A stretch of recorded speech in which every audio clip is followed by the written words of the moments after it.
Hi friends, welcome to Mahadi Sairam channel. నిన్నటి తర్వాయి భాగం ఈరోజు చెప్పబోతున్నాను. పూర్వకాలంలో మహావిష్ణువు అనేక వేల సంవత్సరాలు తపస్సు చేసిన చోటది. ఇది వామనుని యొక్క పూర్వ ఆశ్రమం. దీనికే సిద్ధాశ్రమం అని పేరు. ఇక్కడి మహా తపస్సులు సిద్ధినిస్తాయి. ఇదే కాలంలో వైరోచని అయిన బలి ఇంద్రుణ్ణి నిర్జించి 3 లోకాలనే ఆక్రమించాడు. ఆ సమయంలో అగ్నిని ముందు పెట్టుకుని దేవతలందరూ ఈ ఆశ్రమంలో తపస్సు చేసే విష్ణువును కలిశారు. బలి యజ్ఞం చేస్తున్నాడు. అది సమాప్తమైతే మానవుని నెరవేరుతుంది. ఎక్కడ నుండి ఎవడు వచ్చి ఏమడిగినా వారికి దాన్ని ఇస్తాడు. కనుక నీవు సురహితార్థం మాయారూపంతో వామనుడిపై కళ్యాణాన్ని జరిపించాలని ప్రార్థించారు. అయితే బలి యాగం చేస్తున్నాడు కదా, యాగంలో ఇంద్రాది దేవతలే కదా ఆవిర్భాగాలను తీసుకోవలసిన వాళ్ళు. తాము భాగస్వీకారం చేయకుండా ప్రీతులు కాకుండా ఉంటే యాగం విఘ్నాన్ని పొందినట్లే కదా. ఆ పనెందుకు చేయరు అంటే, తస్మాన్ వైరిణో యాగ సంభవ దేవతాః, యాగ సంభవ దేవతలలో శత్రుత్వం ఉండదట. అదెలా? యాగంలో ఆవిర్భాగాన్ని స్వీకరించే ఇంద్రుడు వజ్రపాణి అయిన స్థూల రూపుడైన ఇంద్రుడు కాడట. మంత్రరూపమైన సూక్ష్మరూపమట. మంత్రమూర్తి అయిన ఆ స్వరూపానికి కామక్రోధాది వికారాలుండవు.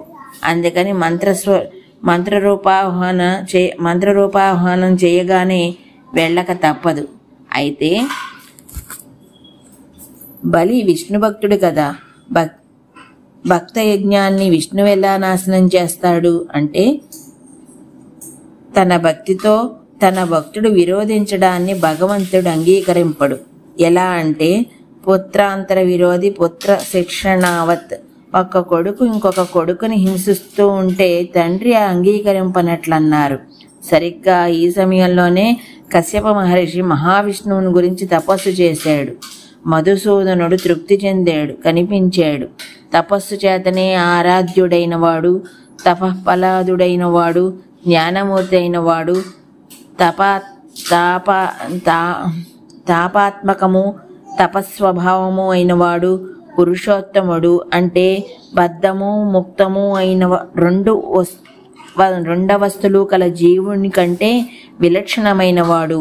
అటువంటి నిన్ను సోతపెత్తన అనన్య ప్రయోజన రూపమైన అనుష్ఠానం వలన తాపసారాధన చేస్తున్నాను అని స్తుతించాడు కశ్యపుడు. ఇది భగవంతుణ్ణి చూసే పద్ధతి. భగవంతుడు అనుగ్రహించాడు. కశ్యప ప్రార్థన వలన అదితియందు పుత్రుడై జన్మించి ఇంద్రునకు సోదరుడయ్యాడు. ఆ మహా తేజస్సుతో బలి వద్దకు వచ్చి 3 అడుగులను యాచించాడు. ఇలా అంటూ మహర్షి మానందః అంటారు. అంటే మనమును ఖండించేవాడు, దురభిమానులు అభిమానాన్ని ఖండించి సాత్విక ప్రవృత్తిని కలిగించేవాడు. మహాపురుషుడు యాచకుడు అవటం తన కోసం కాదు, లోకం కోసం. అప్పుడు యాచక వృత్తికే గౌరవం వస్తుంది. మహావిష్ణువు సర్వభూతహితం కోసం ఆ యాచన చేస్తున్నాడు. బలి ఇచ్చాడు. ఈయన 3 లోకాలను ఆక్రమించాడు. ఇలా కథను చెబుతూనే విశ్వామిత్రుడు తన ఆశ్రమ ప్రవేశం చేశాడు. ఆ వేళ ఆయన మంచు విడిచి పునర్వసుతో కలిసిన చంద్రునిలా ఉన్నాడట. ఈ రోజుకి ఇక్కడ తాపుతుందని మిగతాది రేపు చెప్తాను. అంతవరకు ధన్యవాదాలు.